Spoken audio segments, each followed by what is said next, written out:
Volume 6 of the Buddha series, Ananda. So I'm continuing to work my way through the Buddha series. There are 8 volumes in all. Here is volume 6. I've reviewed volumes 1 to 5 already on this channel, and I will leave a link to those in the descriptions down below. This is volume 6, which is actually part 5 because of the way these numberings work. So, a lot of the same things that I've been saying all along with this series apply to this volume as well, unsurprisingly. I mean, at this point, the themes and style have been established. This volume is named after Ananda, who becomes one of Buddha's disciples. Now, as always, I did a little bit of research on this, not much, just my normal half-assed research. Went to Wikipedia, and Ananda is one of Buddha's disciples, I guess one of Buddha's greatest disciples, and he gained enlightenment right after Buddha died, or he was like the first to gain enlightenment after Buddha died, or something like that. So, I guess like the Saint Peter of Buddhism. He's given a backstory in here where he is dedicated to the devil, and the devil gives him powers, and he's supposed to kill Buddha, and that's his mission until he becomes abandoned, and he's got these special powers with animals, until finally Buddha converts him, and he becomes Buddha's disciple instead of trying to kill Buddha. Now, as far as I can tell, and as always, what I can tell isn't much, just based off my research on Wikipedia, none of that is part of the original legend. I'm assuming that's all made up for this manga by Tezuka Osamu. Like I've been saying all along, a lot of this stuff is made up. So, or sorry, a lot of the stuff in this manga appears to be just completely made up. Now, Ananda in this manga they don't mention it anywhere, but he's the half brother. He appears to be the half brother of Devadatta. And when I say they don't really mention it anywhere, like they never mention, but they never say this is Ananda, Devadatta's half brother. But these are Devadatta's parents, his mother and his stepfather, who are with their second child. And unfortunately, I don't still have the early volumes with me. I've been returning these to the library as I finish them. But I think in the earlier volume, and I can't double check this, I think in the earlier volume, Devadatta's mother was portrayed with a baby. So I guess he appeared earlier. Continues another theme that's been going around all through this manga, something I've been commenting on throughout this video, is the contradiction between the Disney-esque, very cartoony art and some of the dark themes. So Devadatta's parents or his mother brutally murdered, and yeah, sometimes you find this series emotionally hard going, or at least you would if you got too invested in the characters. I guess as I've been reading through this, maybe I've stopped, tried to stop caring so much about the characters. Devadatta is his parents, in return for saving their life, consecrate him to the devil Mara, and the devil Mara wants to is Buddha's adversary, and then they confront each other here. You can see that the devil Mara is portrayed as this beautiful snake woman type demon. which, if I'm going to nitpick stuff, is different than the portrayal in volume 89. So this is, Mara. This is how Mara was portrayed. Sorry, page 89, volume 5, page 89. This is how Mara was portrayed in volume 5. Again, I looked up Mara on Wikipedia. Mara is the devil that tempts Buddha in the Buddha legend. I from Wikipedia, I looked to be a male devil. It was referred to as he. So this portrayal of Mara as this woman, I think, is again just unique to this comic. I mean, take everything I say with a grain of salt, because everything I say should be according to Wikipedia, which is more or less my only source on this.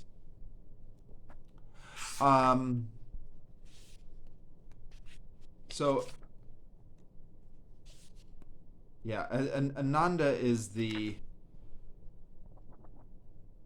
protagonist of the early chapters of this, and like I said in the previous video, I've kind of learned to treat each of these chapters as like its own issue, rather than one continuous story. I mean, it is one continuous story, but it's episodic. Like, these are all comics that were issued, and so that's how that's the rhythm of the story arcs I've learned to accept. Ananda has a story arc which we've seen before in this comic, a story arc very similar to Tatya, for example, or Devadatta for that matter, where he starts out as a bandit before being converted by Buddha. So going from a complete scoundrel to getting redeemed. And again, this is something that we've seen before in these volumes. So Tatya's story arc was essentially the same, or it has been the same. Tatya's story arc appears to be still ongoing, although both Tatya and Megalia, his wife, and Devadatta, who were so prominent in all the volumes previous, are nowhere to be seen in volume 6. No Tatya at all. I think this is the first volume we've had so far without any Tatyas. I expect he'll come back in 7 or 8. We'll see. Now, coming back to Ananda's story, at one point Ananda is being pursued by a detective, Detective Pampas, which is portrayed here. Now, this is, I mentioned in one of my previous videos, when I was in Japan, I used to read a lot of Tezuka Osamu comics, or try to at least, as much as my Japanese would allow me. And this character I recognized. I had forgotten about him, but as soon as I saw him, I recognized him. This is one of Tezuka Osamu's stock characters. This mustached detective appears in a lot of his stuff. Tezuka Osamu has various stock characters that he uses in his various comics. And speaking of his stock characters, well, this isn't so much a stock character, but he sneaks in cameos for some of his other characters. So here's Blackjack. This is a rogue physician who was one of Tezuka Osamu's most popular ongoing characters. But from a completely different timeline than Buddha. But here he is. He just pops up as a one-time joke, and he says, "I look like Blackjack. You must have had a bad fever." You must have a bad fever. So that Blackjack is a hallucination in joke. There are a few of those throughout this comic. Um,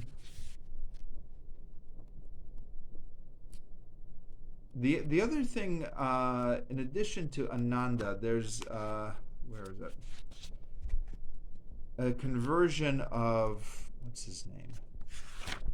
The guy here with the big nose, whose name is I forget, but it's somewhere over here. Yeah, Master Kasapa. Uh, and I looked this guy up on Wikipedia.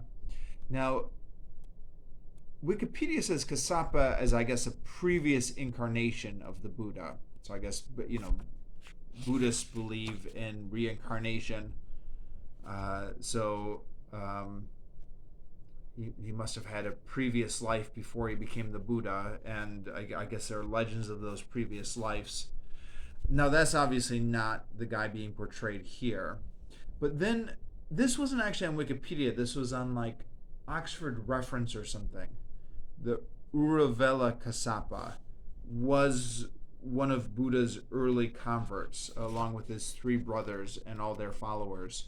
So, and that's kind of basically the same story here. He's got three brothers. They've got a lot of followers. They get converted by Buddha.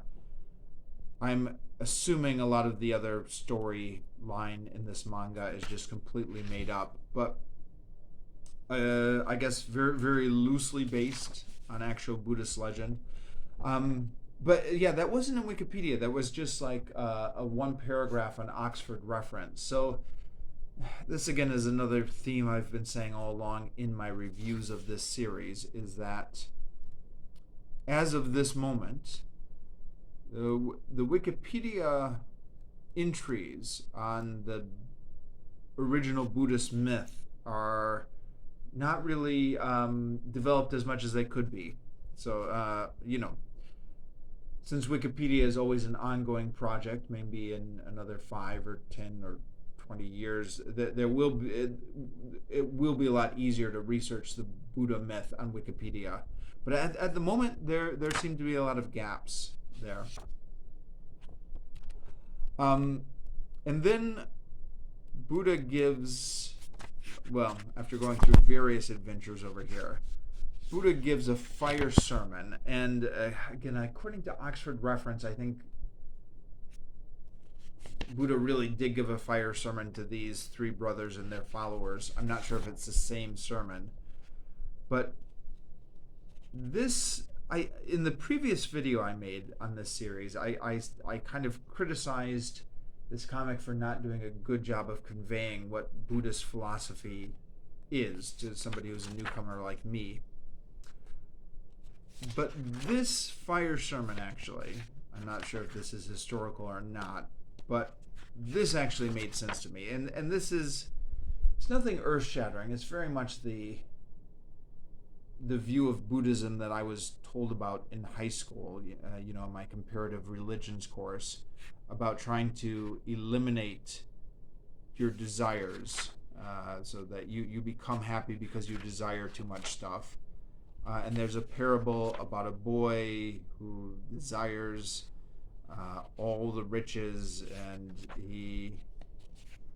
his greed leads to misfortune, and then he eventually goes back to his poor family and becomes happy. And he's also given a gourd which shows him all the people on fire, so they're all engulfed by their desire. Now,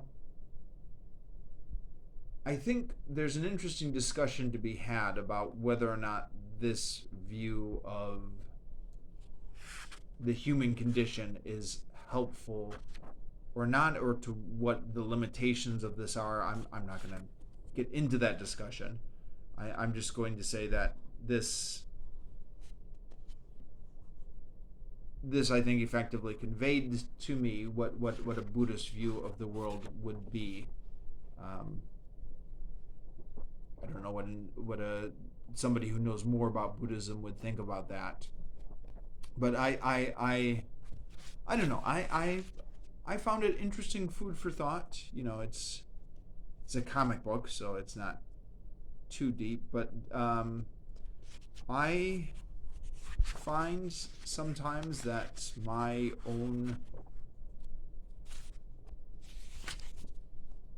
I think I make myself miserable sometimes being on Facebook too much and comparing myself to other people, comparing my own social status with other people, you know, even on BookTube, comparing my subscriber count or view counts with other people, all that kind of stuff which you just get obsessed with and just makes you miserable.